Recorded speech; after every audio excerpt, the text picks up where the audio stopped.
नमस्ते प्यारे बच्चों, आप सभी का हमारे ऑनलाइन यूट्यूब चैनल पर हार्दिक स्वागत है। प्रिय विद्यार्थियों, आज हम बात करेंगे आपके उपचारात्मक शिक्षण कार्य पुस्तिका अंतर्गत कक्षा 9 के विज्ञान विषय की, जिसके अंतर्गत आज हमारा कार्य पत्रक है 51।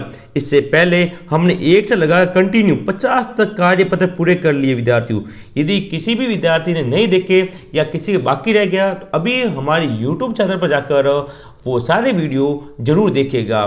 ठीक है, तो अभी शुरू करते हैं हम अपना आज का कार्य पत्र। तो सभी विद्यार्थी जल्दी से अपनी विज्ञान की कार्य पुस्तिका हाथ में ले ले और पेज नंबर निकाले 60। कितने भैया?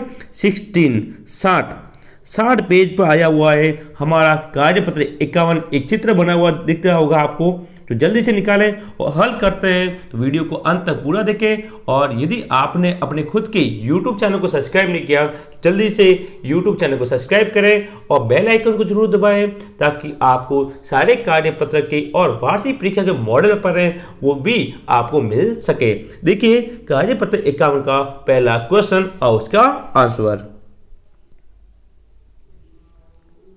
देखिए प्रिय विद्यार्थियों, कार्यपत्र 51 आपके सामने है। इसके अंतर्गत आज हम विषय वस्तु ध्वनि है। क्या है? ध्वनि और अधिगम विद्युत ध्वनि का संचरण।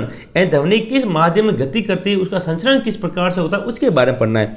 पहले क्वेश्चन को अच्छे से पढ़ें, उसको समझिए, फिर हम इसके आंसर देंगे। देखो पहला क्वेश्चन, हरी का प्रयोग करना अच्छा लगता है। ये हरी है, उसको प्रयोग करना अच्छा लगता है।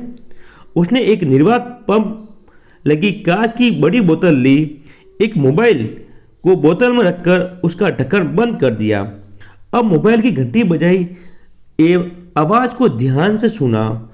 अब निर्वात पंप की सहायता से बोतल की सारी हवा बाहर निकाल कर बोतल को निर्वातित कर दिया। धीरे धीरे मोबाइल की घंटी की आवाज कम सुनाई देने लगी।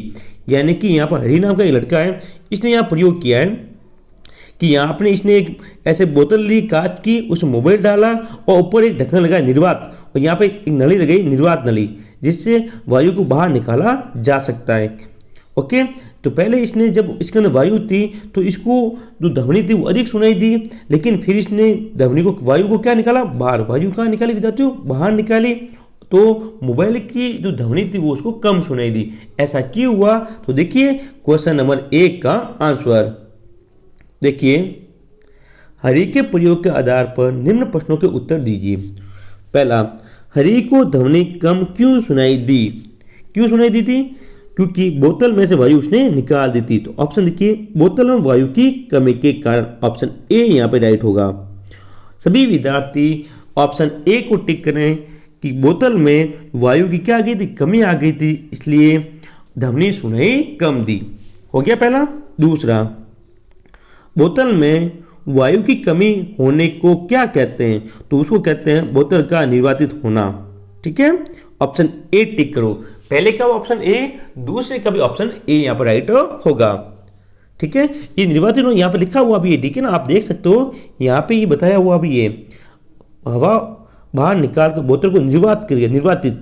ठीक है, तो 2 क्वेश्चन हो गए, पहले का भी ए, दूसरे का भी ए। तीसरा, निर्वात में ध्वनि का संचरण होता है? नहीं, निर्वात में ध्वनि का संचरण नहीं होगा। निर्वात का मतलब हो जहाँ पर वायु नहीं हो, जहाँ पर वायु नहीं हो।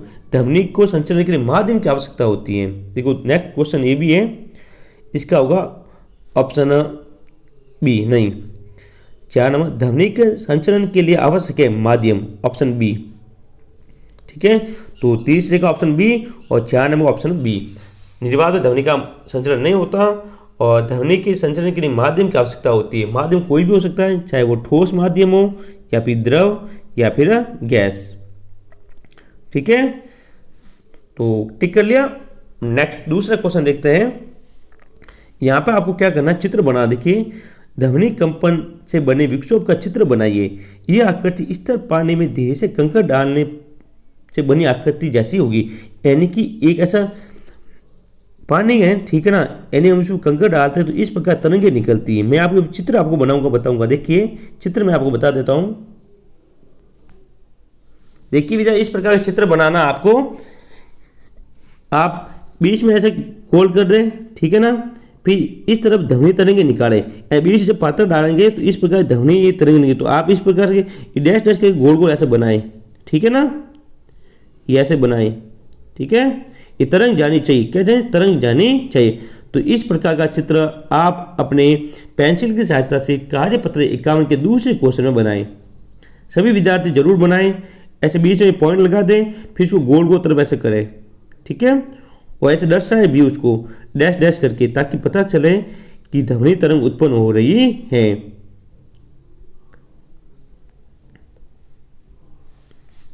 इस प्रकार से आप क्वेश्चन 2 का चित्र बना लें। फिर पेज को पलटें और पेज नंबर आ जाए 61 पर, कितना 61 पर, जहां पर तीसरा क्वेश्चन दिया गया है।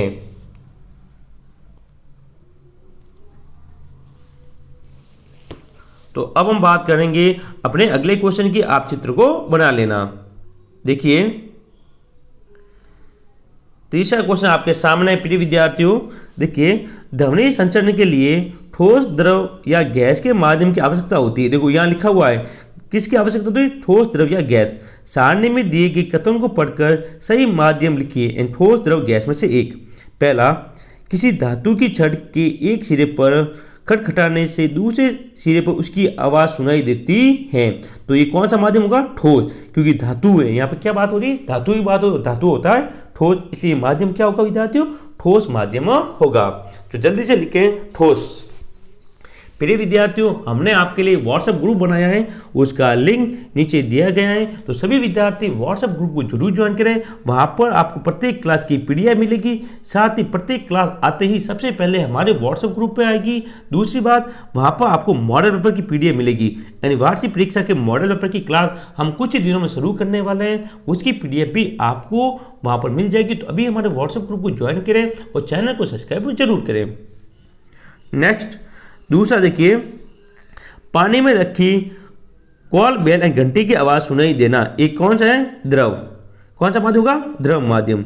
विद्यालय में बजने वाली घंटी की आवाज़ सुनाई देना। एक मिनट बेटा, यहाँ पे ठोस नहीं आएगा।